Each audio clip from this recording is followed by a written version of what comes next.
This is the BassForecast bait breakdown for the medium diving crankbait. In this short video, we're going to cover these 5 topics: key features, top tips, matching forage, rod, reel, and line, and hook set.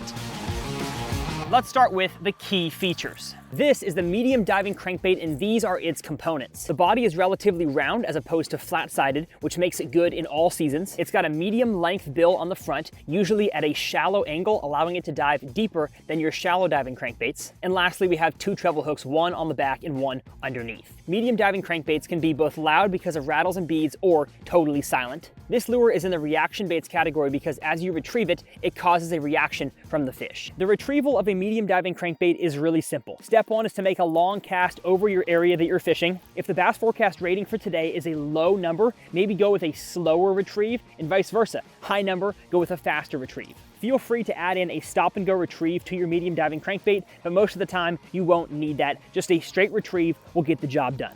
But where should you throw the medium diving crankbait? What location is it good?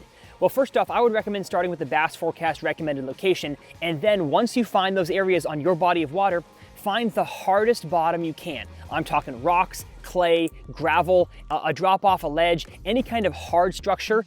Sometimes grass, sometimes brush, but of course, it's not a weedless lure. So for safety's sake, I keep my medium diving crankbaits on hard, clean bottom. That means not much stuff to get snagged on, or in open water above suspended fish. And every crankbait in the medium diving crankbait category dives from, I'd say, 6 to 12, maybe 14 feet, but I think that 6 to 10 foot is a good medium diving depth. And lastly, the conditions that are best to throw a medium diving crankbait in are really not that specific because you can throw it in warm weather, cold weather, warm water, cold water, cloudy, sunny days. But I'm gonna say the best conditions for crankbaits across the board is going to be when you have some wind on your body of water.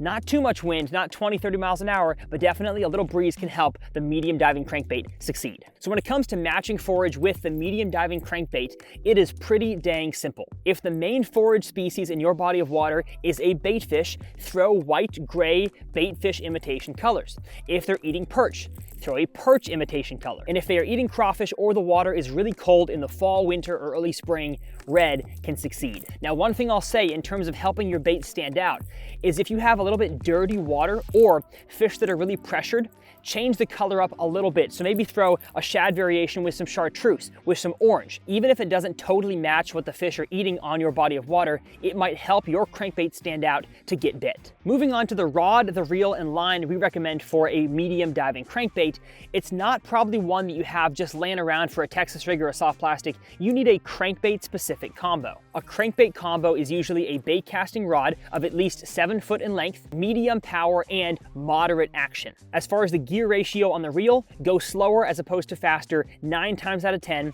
And for the line, I throw almost nothing but 10 and 12 pound monofilament or fluorocarbon line, never braid. And lastly, the hook set with a medium diving crankbait is really no hook set at all. As you're retrieving, you'll feel that crankbait stop wobbling. That's most likely a fish, and then you'll just lean into that fish, a nice solid sweep. There's no need for an aggressive hook set like a Texas rig or a jig or a topwater. It is just a solid sweep into that fish. We hope this video gives you more confidence in using a medium diving crankbait so you can adapt to the conditions and catch more bass. And I'll see you out on the water.